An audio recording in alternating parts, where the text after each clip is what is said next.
There's 4 different kinds of virtual instruments from my perspective. The first one is sampled instrument, acoustically sampled instrument. So something that actually exists in real life, like a piano or an orchestra, or as simple as as a synthesizer that is a vintage synthesizer that's plugged into a sound card, just basic sounds out of that synthesizer. That's not the same thing as a software synthesizer, where the signal for a software synthesizer is actually coming out of the computer and is generated inside of the computer before it comes out. Samplers have been around for ages. One of the earliest samplers is called the CMI. You might remember it if you're old enough and you saw a YouTube video with Herbie Hancock or another electronic music artist of the time, maybe Frank Zappa. I think he used to use it as well, and as well as like so many other musicians, but it was the first kind of digital sampler that was around. Before that, there was something called the Mellotron, which the Beatles used, and that actually used physical tape loops and then kind of like created audio gates. So when you would press a key on a keyboard, it would trigger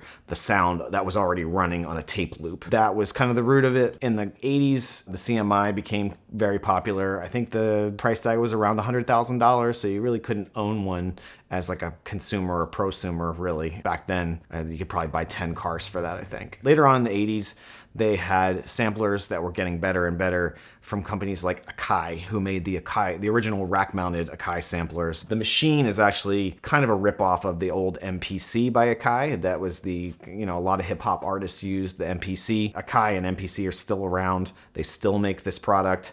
It's evolved over time. I think there's kind of a conversation between this Native Instruments version and their version. As the 90s wore on, they transitioned away from hardware samplers that had a lot of limitations and moved into the computer. By the late 90s and the early 2000s, sampling was almost exclusively done inside of a computer. You could be editing samples on a much larger screen, but it's kind of incredible. A lot of the art that came out in the 90s was sample-based, and they used these tiny little screens on these rack-mounted samplers, and it's amazing what they were able to accomplish. Fast forward several decades, nowadays we pretty much use software samplers exclusively. Some people use MPCs and older samplers for kind of the retro kind of nostalgia factor, but practically we're going to be using software samplers from here on out. I use Kontakt to pull up sampled instruments. Kontakt is the sampler that's used pretty much across the board nowadays professionally and by the home recording enthusiast. That's the one I use. Just like Machine, Kontakt is by Native Instruments.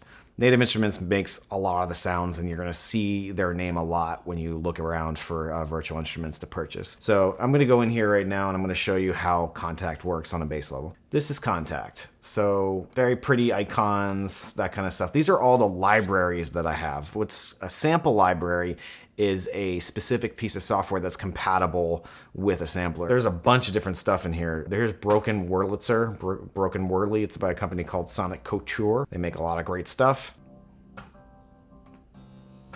These are all just versions of the sampled Wurlitzer, which sounds, nice and gritty, and it's got this real nice character to it. If you only got Kontakt just by itself, it kind of opens up the doors for all these instruments. Kontakt, you don't even have to pay for generally. There's something called Kontakt Player that you can get for free from Native Instruments, and then it'll open up the doors to what's called a player library. A lot of these are player libraries, if not all of them. If you wanted to get under the hood and wanted to sample your own sounds, then you could buy the full version of Kontakt. I think it's $200 or something like that. This is stuff I've collected over the years. Some of it's Native Instruments exclusive. Some of it is, third-party stuff. Actually, the Kontakt factory library is actually really excellent. So you've got some really nice factory sounds in here, like sampled instruments, sampled keyboards, and then just some wild kind of sounds. There's 894 different sounds in this Kontakt factory library.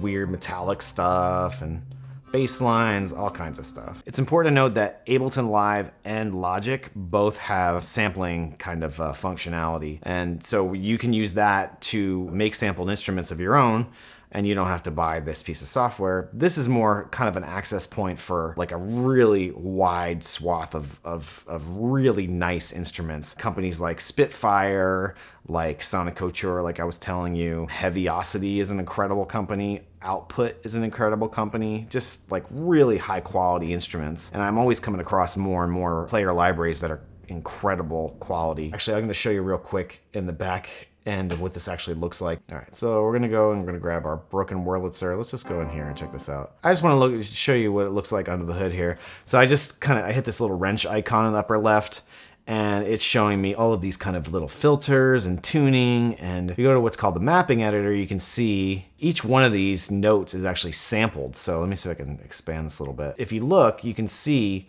that each one of these is a different sample. They sampled each and every single note of this Wurlitzer. And then also there's different velocities as you go up. So if you look at this, if you see that little hyphen jumping up and down, that's just representing where the velocity is. Each one of these is broken into a block, so that's just a different sampled velocity. So these are really, really well put together. It's worth the money to purchase something like this. You can see the amount of work that they put into it. This is the full version of Kontakt. You can't actually do this on the player version of Kontakt, that's why it's fun to have. Let's move on. That's Kontakt Sampler. Like I said, there's a version built into Logic that's its own sampler, and then Ableton has its own sampler, which makes it really simple to make sampled instruments. Those platforms, I don't believe, have as many options available as Kontakt. Since Kontakt is such a kind of industry standard, it's much easier to find free instruments and things like that for Kontakt. I do need this for Reaper because Reaper doesn't have really any built-in sounds or synthesizers.